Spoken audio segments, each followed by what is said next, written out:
My wife, Laura, and I had been married for 11 years. We had two wonderful kids, Trevor, who was 10, and 8-year-old Jasmine.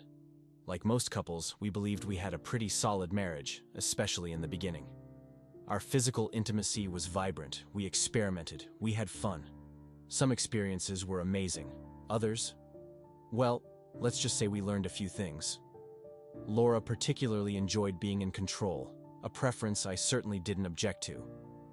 However, as the years rolled by, things began to shift.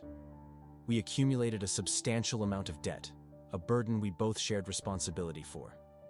We craved the lifestyle our parents had achieved, but we wanted it instantly, failing to grasp the years of effort they'd invested. And it wasn't solely Laura's spending. I had my own desires for new gadgets and appliances, like a massive flat-screen TV. My factory job demanded long hours, but the pay simply couldn't keep pace with our escalating debt. Laura proposed getting a job to bolster our finances, a suggestion I agreed to, despite a pang of guilt. It wasn't ideal, but it felt necessary. She found work at a local department store. The pay wasn't great, but it helped. With Laura working, we saw less of each other, and our intimacy dwindled. She attributed it to the children and her job, an explanation I understood, but the distance still stung. Arguments about money became frequent, eventually morphing into disagreements about household chores. Laura felt I wasn't pulling my weight, and when I attempted to contribute, my efforts were never quite up to her standards. The lack of intimacy began to feel like a form of punishment. In response, I started frequenting a local bar. Anger and loneliness fueled my desire to escape. The kids would go to their grandparents, and I'd head to the bar to pass the time. I met a few women there, engaging in harmless conversation, nothing more. I bought them drinks, a gesture that somehow reached Laura's ears. Her fury erupted in a confrontation, accusing me of potential infidelity and declaring that if I was going to cheat, she could too. I denied the accusations, of course, insisting that whoever had fed her that information was lying. She never revealed her source, but retreated to the bedroom, locking the door behind her. I wrestled with the urge to break it down, but the thought of the damage and the cost of repairs held me back. Hoping things would cool down, I slept on the couch. We'd reached a point of constant friction, bickering over trivial matters. Nearly every conversation ended with the looming threat of divorce. Our children started spending more time with Laura's parents, likely seeking refuge from our incessant fighting. One Friday, I informed Laura that I was taking Saturday off to go fishing. Her reaction was explosive. "We need money, and you're taking a day off. What's wrong with you?" she raged. Another argument erupted, culminating in the accusation that I planned to take a woman from the bar with me. I had no idea where she'd conjured that notion, but I denied it. I did admit that a woman from the bar had been flirting with me over the past few weeks. I enjoyed the attention, but it went no further than conversation. On one occasion, she'd even grabbed my hand, but I'd pulled away, explaining that despite our marital struggles, infidelity was off the table. The following morning, I set off for my fishing trip, hoping to clear my head. After 4 hours of solitary wandering, I felt a sense of clarity. Laura and I had been acting foolishly, arguing endlessly without resolution. It was time to return home and have a mature conversation, to finally address our issues. Pulling into the driveway, I noticed an unfamiliar car. My heart plummeted. My mind raced to those cliched scenarios of husbands discovering their wives' infidelity, standing by helplessly. I crept inside, straining my ears. I heard Laura's voice. "Victor, this isn't right, even if Warren is cheating on me." Peeking into the room, I saw them. Victor's hand rested on her chest, her blouse unbuttoned. The sight was a gut punch. I walked in, and Laura's face contorted in panic. "Warren, what are you doing here?" she shrieked. I grabbed Victor by the arm, yanking him off the couch. His pants were undone. I slammed my fist into his stomach, followed by a punch to his jaw, a blow I suspect might have dislocated it. I hurled him across the room, sending a table and lamp crashing to the floor. I pounced on him, raining down punches as he lay there. I kicked him in the groin. Laura screamed for me to stop, but I was consumed by rage. I dragged Victor outside, tossing him onto the lawn. Then I grabbed Laura, shoving her out too. Her breasts were exposed, but I slammed the door and locked it. She pleaded to be let back in, to talk, to call an ambulance for Victor. I ignored her. Minutes later, a patrol car and an ambulance arrived. The officers threatened to break down the door if I didn't open it. I complied, and they rushed in, ordering me to lie face down. They handcuffed me and led me to the police car. Victor was unconscious, being loaded into the ambulance. Laura adjusted her clothing, fastening her bra. The officers questioned her first, then me. I refused to speak, invoking my right to remain silent. They transported me to jail. Laura came to visit, requesting to speak with me, but I instructed the officers to deny her request. Officer Joe, a seemingly sympathetic officer, attempted to engage me in conversation. "What happened, Warren?" he inquired. "Lack of communication, plain and simple," I responded. "My wife was about to sleep with another man in my house, and I wasn't going to stand for it. No one forced her. She was a willing participant." Joe pressed further, asking if I'd heard Laura's side of the story. I shrugged it off. It didn't matter. I'd done what I felt I had to do, and now I would face the consequences. I declined to post bail, figuring if I was going to be embroiled in this mess, I might as well cool off behind bars. My lawyer visited, informing me that I was in serious trouble. He suggested pleading insanity, a proposition I met with laughter. I knew precisely what I'd done. I issued a stern warning. If Laura or anyone like her ever came near me again, they'd receive the same treatment. I inquired about Victor's condition. "You came damn close to killing him," my lawyer revealed. Victor had suffered a broken jaw, 2 fractured ribs, 2 black eyes, and God knows what else. The police couldn't even take his statement. He was in no condition to speak. All they had was Laura's account. My lawyer informed me he planned to visit Laura the following day. I instructed him to tell her she was free to be with whomever she pleased. I wanted a divorce. Prison hardened me, fostering a stubborn resolve. I refused any further contact with Laura. I did receive messages from the kids, expressing their longing for my return home. But it wasn't that simple. 2 months crept by, and my trial loomed. There were no other witnesses besides Laura and Victor, who, it turned out, worked at the same place. I sat in the courtroom as they wheeled Victor in, still confined to a wheelchair. I realized then that I'd likely broken his leg when I'd thrown him out. His jaw was still bandaged, but the bruises had faded. My lawyer whispered that they'd had to surgically remove Victor's testicles due to the extent of the damage. He was married, but his wife had divorced him in the aftermath of the incident. Victor could barely speak due to the brace on his jaw, and his written statements were nearly illegible. My gaze shifted to the doorway, and I saw Laura standing there. A wave of anger and hurt washed over me. She was a reluctant witness, compelled to testify but not obligated to speak against me. Still, she had to recount her version of events. I wasn't sure I was ready to hear it, but there was no escape. Victor took the stand first, claiming that Laura had invited him over, and they were becoming intimate when I'd barged in and attacked him. He portrayed them as 2 consenting adults, asserting that I hadn't given him a chance to explain before resorting to violence. His account ignited a fresh surge of anger, but I restrained myself. When Laura was called to testify, she looked at me with eyes filled with anger and tears streaming down her face. She explained that Victor had been flirting with her for some time, but she'd consistently rebuffed his advances. She hadn't believed it when Victor told her I was cheating. Then he'd shown her pictures of me with my hand on another woman's backside. It all clicked into place for her then. I realized Victor had been lurking outside Jake's bar, spying on me, collecting photographic evidence to use against me. Laura recounted how, after learning about my supposed infidelity, she felt devastated and confused. Victor, seizing the opportunity, suggested she get even. She'd told him about my fishing trip that Saturday. Hurt and humiliated, she'd let Victor in when he'd shown up at her door. She remembered Victor initiating the flirtation, and before she knew it, he was unbuttoning her blouse and unclasping her bra. She admitted she hadn't wanted to be with him, but she'd allowed him to touch her nonetheless. Her testimony was gut-wrenching. She confessed that in that moment, She felt abandoned by me and craved any form of attention. She knew it was wrong, but couldn't stop herself. Then I'd walked in. She described her terror, fearing I would kill Victor, her screams for me to stop falling on deaf ears. She remembered me throwing Victor out, the insults hurled at her, and then being thrown out herself. The police and ambulance had arrived soon after. Laura broke down on the stand, sobbing uncontrollably. I tried to reach out to her afterward, but she couldn't get through to me. I had been so foolish. As she left the stand, she looked at me, tears still flowing.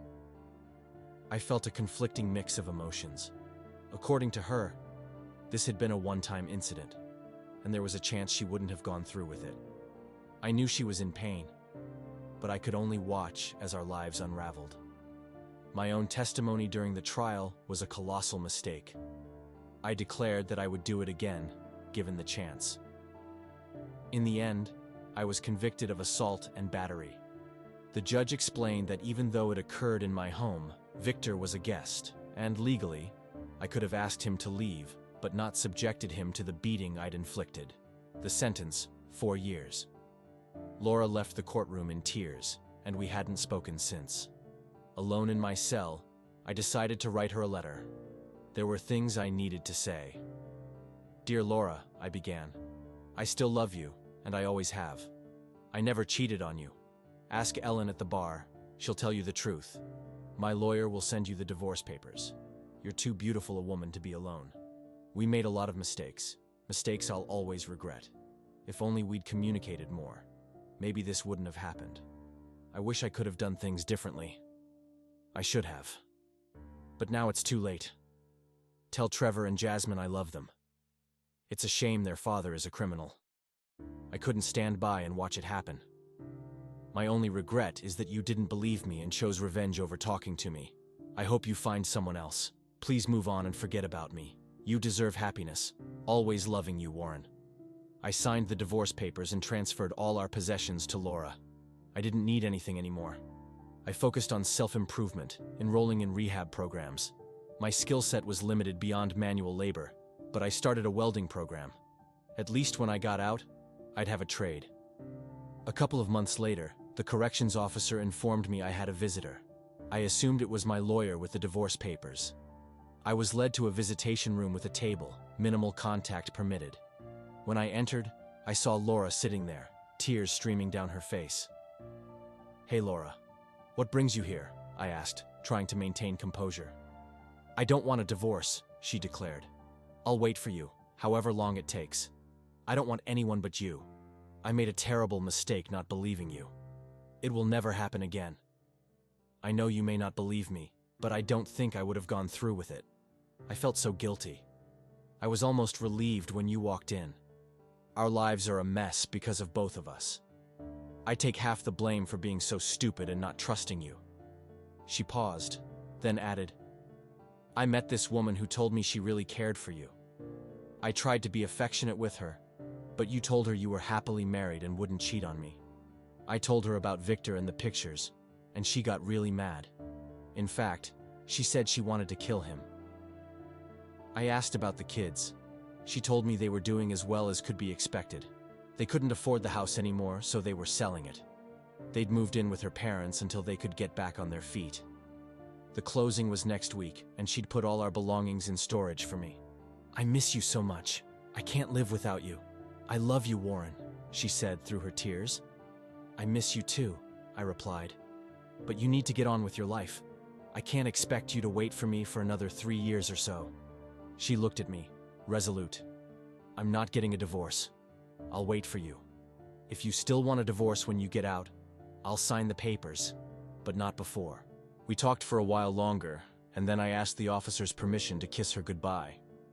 We shared a tender kiss, tears streaming down her face as she promised to visit every month.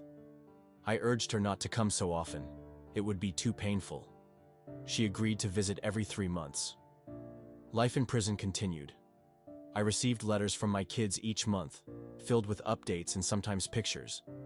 I kept one photo of them with their smiling mother on the wall of my cell. I excelled in the welding program, and the instructor even offered to provide a job reference upon my release. Laura remained faithful to her promise, visiting every 3 months, sharing details of her life. She'd changed jobs, becoming a department manager with a slightly higher salary. Her parents had been incredibly supportive, allowing her to save most of her earnings to rebuild her life. I asked her what they thought of me now, given my criminal record. "Mom and Dad still love you, Warren," she reassured me. "They know you acted out of anger. They were really upset with me for being so foolish. They said I was throwing away a good husband because we didn't communicate enough. In fact, when the divorce papers arrived, they asked me, 'What are you going to do with those?' I tore them up right in front of them, and they smiled." 6 months later, I had another visitor. This time, they directed me to the glass-partitioned visitation area instead of the table. I had no idea who it could be. I approached the window and saw Victor holding the receiver. "What do you want, you son of a—" I began, but he cut me off. "I thought I should let you know I'm going through with it." "What the hell are you talking about?" I demanded. "Your wife. The sex work. That's what I started, and now I'm going to finish it. You know we're dating, right?" he sneered. "You're lying, bastard," I shot back. "When I get out of here, I'm going to finish what I started. I might even take pictures of me with your wife and send them to you. You can hang them in your cell." He laughed. "I'll find you and kill you, you son of a—" I retorted. "I won't be here by then. See you, Victor." He hung up, still laughing. Damn it.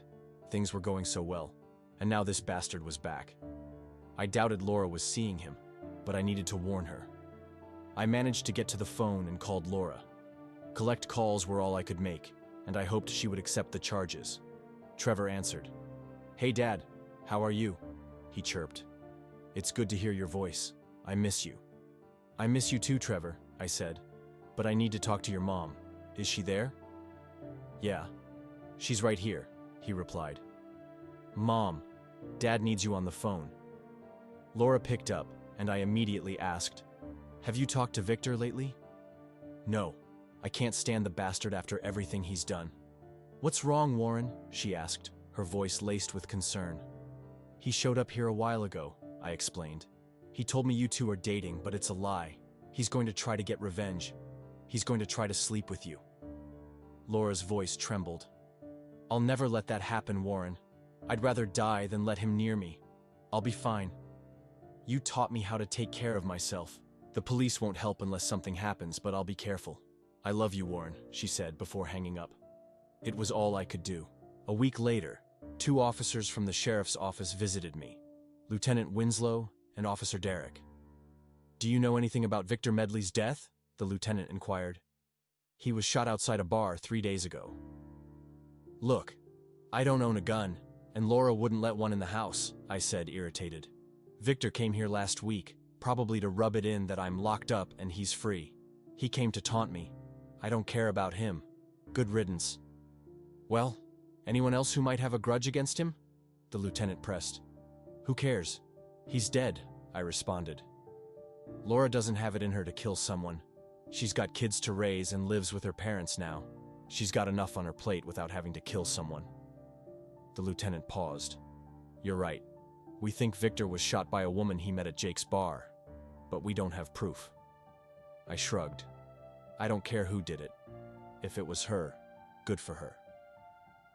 Later, after the officers left, I considered calling Laura to tell her not to worry anymore. But I didn't want anyone listening to my calls, so I kept quiet. The incident was reported in the paper, and though they mentioned my name, they acknowledged I was incarcerated at the time. The following week, Laura came for her scheduled visit. I was so happy to see her. She asked if I'd heard about Victor, and I told her about the police visit. She confirmed they'd spoken to her as well, verifying her alibi with her parents, who could vouch for her arrival time. When she mentioned they'd asked about guns, I confirmed we didn't have any in the house. "Where's my Luger?" I asked. "It's probably in storage with the rest of your things," she replied. "The important thing," she added, "is that I'm safe."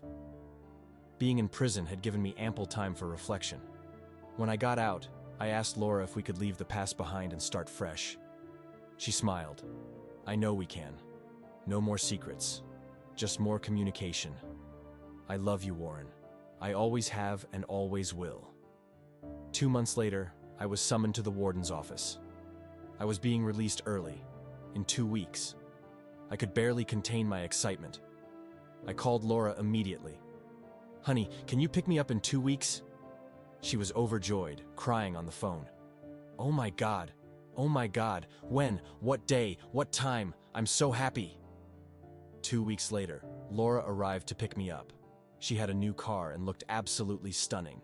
She kissed me, tears of joy streaming down her face, and we drove to her parents' house. They had a "Welcome Home, Daddy" sign out front. The kids looked so much older. I hugged them tightly. After a small celebration, we headed to our room. Laura smiled mischievously. "Honey, where do you want to sleep?" "In our bed, silly," I replied. "We moved it downstairs for privacy," she said. "But tonight, we're going to a motel. I've got 3 years of love saved up for you." After the party wound down, we said our goodbyes, everyone fully aware of our destination and intentions. I looked in the closet for my clothes and found a blonde wig. Laura grinned when she saw me holding it. "I wore it once," she said. "I think I look better as a brunette." She pointed to the drawers with my clothes, and I pulled out a fresh set to take with me. At the motel, we decided to have a drink together. While I was getting our drinks, I overheard a man talking to Laura. "Hey, babe, are you here alone?" he asked. Laura politely rebuffed him. "Please go away. I'm married, and I'm waiting for my husband." He persisted. "Damn, baby, why would I be afraid of your old man?" Laura called out, "Warren, honey, come here." The man glanced at me and then quickly excused himself, practically running out the door. I laughed. "What the hell was that about?" Laura grinned. "You're a legend around here. When any man hears I'm married to you, they leave me alone. People still think you're responsible for Victor's death." We went up to our room, and Laura asked how I wanted things to proceed. I told her I wanted quick, passionate sex first, to release the tension, and then we could slow it down for some intimate lovemaking. She undressed, and I followed suit, both of us eager to reconnect. Afterward, as she went to clean herself up in the bathroom, I poured us drinks. When she came out, wrapped in a towel, I handed her a drink and raised my glass. "A toast to the woman I love. May we always be together." We both took a sip, and I pulled the towel off her, sitting her down on the bed. A satisfied smile spread across her face as we shared the moment. "I love you so much, Warren," Laura said. "I think that might be enough for the first 6 months," she smiled at me. "That still leaves us with 2.5 years to spare." I grinned back. In the weeks that followed, I found a job as a welder for a large firm. The man who hired me mentioned they believed in second chances, as long as employees showed up on time, worked hard, and stayed clean. He also mentioned I came highly recommended, though he never disclosed by whom. A few months later, we managed to rent a house, a lease with an option to buy, located in the same neighborhood as Laura's parents. We were finally going to be a family again. One day, as we walked up to the warehouse building where I worked, we were met by Lieutenant Winslow and Officer Derrick, along with 2 other officers. They had a warrant to search the warehouse. I knew instantly they were after the Luger. As they went through the boxes, I tried to catch Laura's eye, but they separated us. Moments later, one of the officers emerged, holding the Luger. He placed it in a plastic bag and handed it to the lieutenant, who walked up to Laura. "I thought you didn't allow guns in your house, Mrs. Blake," he said. Laura calmly replied, "The warehouse building is not my home, Lieutenant." The officer suggested she stay close to home until they tested the gun. After they left, I went to Laura's and said, "I thought you'd gotten rid of that gun by now." "God, what are we gonna do now?" Laura looked at me confused. "Do what? Oh my God, you think I killed Victor?" "I didn't do it, Warren. I don't know who did, but it wasn't me. I hadn't even thought about the gun until you reminded me of it." The next day, the lieutenant came to our new house. He even returned the Luger, explaining that the serial number had been filed off, and it didn't even have a firing pin. It wasn't illegal to own, but it was practically useless. He added that it likely hadn't been fired in years. Laura had told him to keep it or dispose of it, as she didn't allow firearms in the house. She even wondered if it had been left there by one of the movers. The only thing she knew for sure was that it wasn't hers. After that bizarre turn of events, our lives mostly returned to normal. The biggest lesson I learned was the importance of open communication with Laura. She admitted that everything had stemmed from her lack of trust in me. I could have divorced her, but we both would have lost so much. Our sex life was as passionate as it had been in the early days of our marriage. One thing she knew for certain: I wouldn't cheat on her. And she also knew what would happen if she ever cheated on me. It's funny. Whenever we go out with friends, they always ask if they can dance with Laura. I guess I'll be a bit of a legend in our small town for a while.